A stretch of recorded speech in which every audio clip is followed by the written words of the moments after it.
one employee that he is already laid off, how he can manage this situation? Like he has a career to look into, so how he can or she can look into this? Essentially, like there are a lot of top skills and tech skills he has to be prepared and constantly upgrading.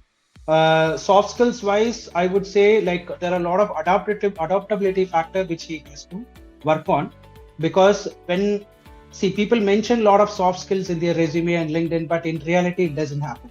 Correct. So Definitely. when you say adaptability to what? Something when you are working online and so companies has decided to move to remote, whether you are adaptable to Zoom meetings and team meetings. Okay, that is called adaptability, where he has to demonstrate whether he is adaptable to a different situation, or if the company is moving from Bangalore to Hyderabad, whether he is able to relocate. Okay, that is adaptability. Or whether he is working in different shifts. Okay, today he's working from 10 to 6 kind of a schedule. Tomorrow, if he has been asked to work at from UK time, like 1 to 10 p.m. or 7 to 4 a.m. in the morning, are you adaptable? Yeah. So if the adaptability is not there, then obviously he will be missing out in the entire show. So that's what I could see. And whenever you are mentioning some skill, is it demonstrable?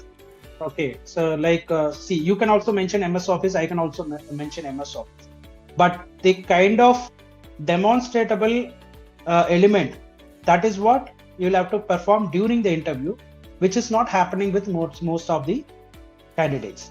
Okay, they mention HTML, JavaScript, Java, everybody are But mentioning, but they are not they able don't. to demonstrate. Correct, Yeah. correct. Say there is a difference between familiarity and executability. Definitely. Okay, you know MS Office, but can you perform MIS reports for 5,000 people? No. Okay, so that's a scenario. So in the resume, definitely the demonstrable aspect needs to be mentioned, that how I can demonstrate my MS Office or advanced Excel, right? Definitely. So So that he has to just mention, rather than mentioning MS, I know MS Office and all that.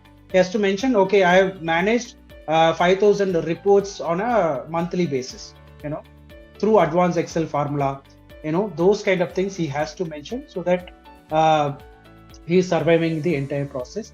Second thing is investing regularly on some tech skills will definitely help, because most of the time what happens is I mean the guys who's joining from campus interviews, they don't do upskilling. They think that, okay, I've joined Infosys today, TCS today, okay, my life is really easier.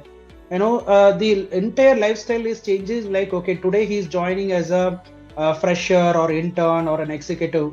In 2 years he will get senior executive, and 5 years he'll become a manager.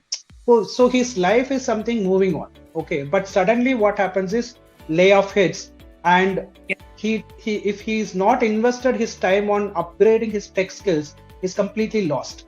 Okay, so by the time he could have invested his rent for houses, he could have bought car or new lot of household products, all that he could have bought, which is all completely depending on his monthly salary. Okay, Definitely. so suddenly if it is getting stopped, okay, from tomorrow onwards you are not you don't want, because we don't have a Java project, what happens?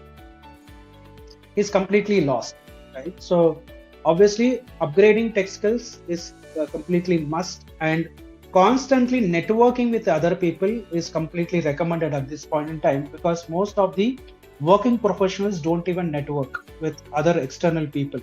They just Exactly. know their family members, relatives, office, only these three people they know.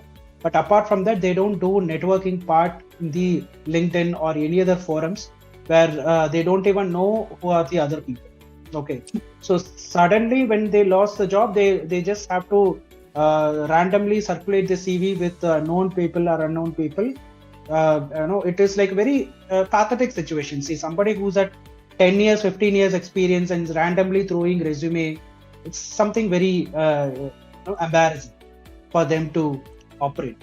So if you have to stop those kind of things, definitely you'll have to upskill, because see, I'll tell you a scenario like where if I go to sleep today and wake up at 2026, what happens? No, I may not be knowing what are the latest development skills, news, and all that. I don't even know what happens. Okay. Same scenario is happening with IT skills, IT professionals, where they don't even know what are the new technologies which are upcoming and what an employer wants. This is a major crucial element. So definitely networking, external networking, LinkedIn optimization is completely required, and demonstrate your skills in resume and upgrade, and invest in major tech skills, which is future.